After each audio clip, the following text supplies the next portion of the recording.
Hi friends, good evening, good afternoon to all. మనకు ఈరోజు ఒక విజయదశమి అమ్మవారి దసరా పండుగ శుభాకాంక్షలు అందరికీ తెలియజేస్తూ, మరి మనము ఒకటి సొసైటీ పరంగా తీసుకుంటే ఒక సమాజం పట్ల ఒకటి ఏంటంటే ఒక రెండు విషయాలు గమనించవలసిన అవసరం ఉందని చెప్పి ఒక యూత్కి కానీ ఒక సమాజంలో ఉండే ప్రతి ఒక్కరికి నేను ఒక చిన్నటి మనవి చేసుకుంటున్నాను. ఒకటి మంచి చేయాలన్న ఆకాంక్ష ఎన్నో విధాలుగా చేయొచ్చు. ఒకటి ఎందుకంటే మనం సమాజం ఉంటున్నాం కాబట్టి సమాజంలోని కొన్ని చిక్కులు చికాకులు ఆటంకాలు కొన్ని తప్పొప్పులు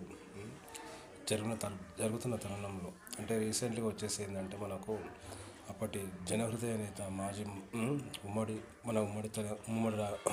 రాష్ట్రం ఉన్నప్పుడు ఉమ్మడి ఆంధ్ర తెలంగాణ రాష్ట్రం కలిసినప్పుడు 2004లో ఒక ఆధార్ కార్డు పరంగా డాక్టర్ వైఎస్ రాజశేఖర రెడ్డి గారు మాజీ ముఖ్యమంత్రి వర్యులు ఇంక్రీజ్ చేశారు. మరి వారు ఒక సంకల్పంతో ఒక మంచి ఆలోచనతో ఆరోగ్యశ్రీ పథకాన్ని పేద ప్రజలకు వైద్యం గురించి ఎలాంటి చిక్కులు ఉండొద్దని చెప్పి ఒక వైద్య విధానంలో ఒక కొత్తసారి నూతన అధ్యాయానికి శ్రీకారం చుట్టడం జరిగింది.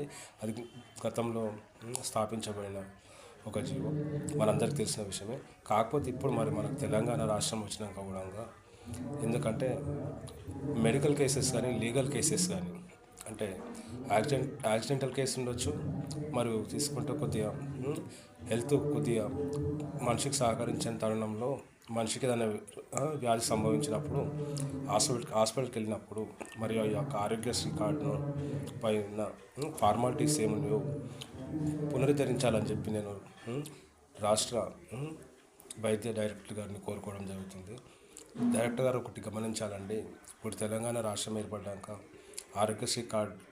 ఆరోగ్యశ్రీ పైన వైద్యాన్ని కొద్దిగా ఇబ్బంది పడుతున్న ప్రజలు కూడా కొన్ని సమస్యలు ఎదుర్కొంటారు.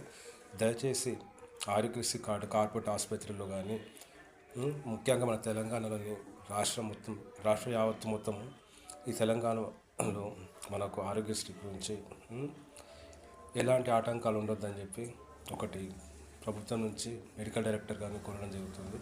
వారికి విజ్ఞప్తి చేస్తున్నారు సార్, కొద్దిగా ఎందుకంటే మానవులు అందరూ ధనికులు కాదు సార్. పేద ప్రజలకు ఒక మైనర్కి యాక్సిడెంట్ అయినప్పుడు దాన్ని ఆదుకోవాలంటే ప్రభుత్వం అందించిన ఆరోగ్యశ్రీ ద్వారా న్యాయమవుతుందని చెప్పి కోరుకుంటున్నాను.